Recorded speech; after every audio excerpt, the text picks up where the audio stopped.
बिस्मिल्लाहिर्रहमानिर्रहीम। अस्सलाम वालेकुम। मैं आपका टीचर मोहम्मद अनीस।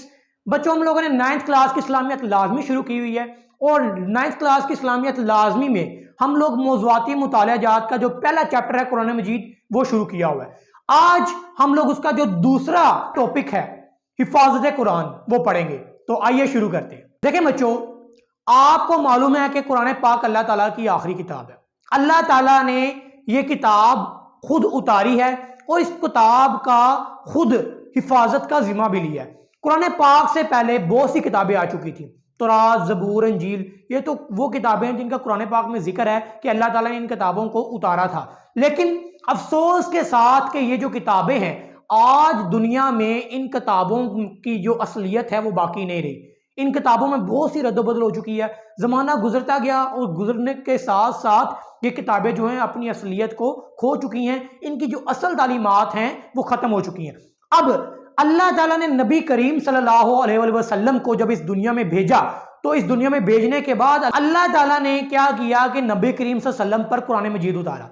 अब जब नबी करीम सल्लल्लाहु अलैहि वसल्लम अल्लाह ताला के आखिरी नबी थे, मतलब अब नबी करीम सल्लल्लाहु अलैहि वसल्लम के बाद किसी तरह का कोई भी नबी इस दुनिया में नहीं आने वाला, तो अब जरूरी हो गया था कि अल्लाह ताला ने ये जो तालीमात उतारी हैं उनकी हिफाजत का जिम्मा स्पेशल तौर पर कोई ना कोई खास काम उसके लिए किया जाए कि ये कुरान पाक जो है ये क़यामत तक के लिए बाकी रह जाए।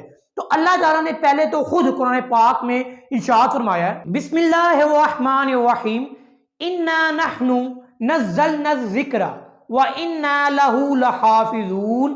तर्जुमा, बिलाशुबा ये जिक्र हमने नाजिल किया है और हम खुद इसके मुहाफिज हैं। देखा बच्चों आप लोगों ने कि अल्लाह ताला ने कुरान पाक में खुद इस कुरान की हिफाजत का जिम्मा लिया है।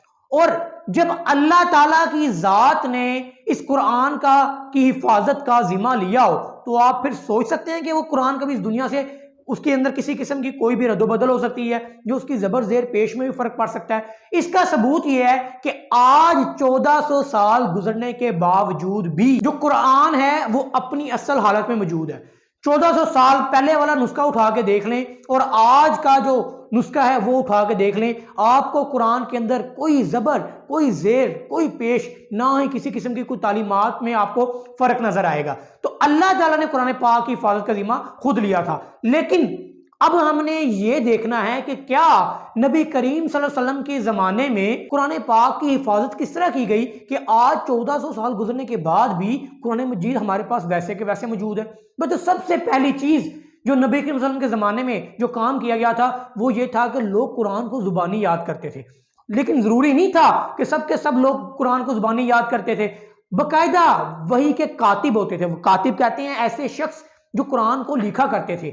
आप सल्लल्लाहु अलैहि वसल्लम पर जैसे ही कोई आयत नाजिल होती थी तो आप सल्लल्लाहु अलैहि वसल्लम फौरन कातिब वही को बुलाते थे और बुलाकर उसको वो पूरी की पूरी आयत या वो सूरत या वो कोई भी तालीमात जो होती थी उनको लिखवा दिया करते थे। और जब उस तालीमात को लिख दिया जाता था तो उसको लिखने के बाद मस्जिद नबवी में, जो उस वक्त मुसलमानों की सबसे बड़ी मस्जिद थी मदीना शरीफ में, उसके अंदर रख दिया जाता था। और जब भी लोग नमाज पढ़ने के लिए वहां पर तशरीफ लाते तो तमाम के तमाम लोग वहां पर पढ़े हुए नुस्खों को देखते, उसको जुबानी याद करते, उसको नोट करते।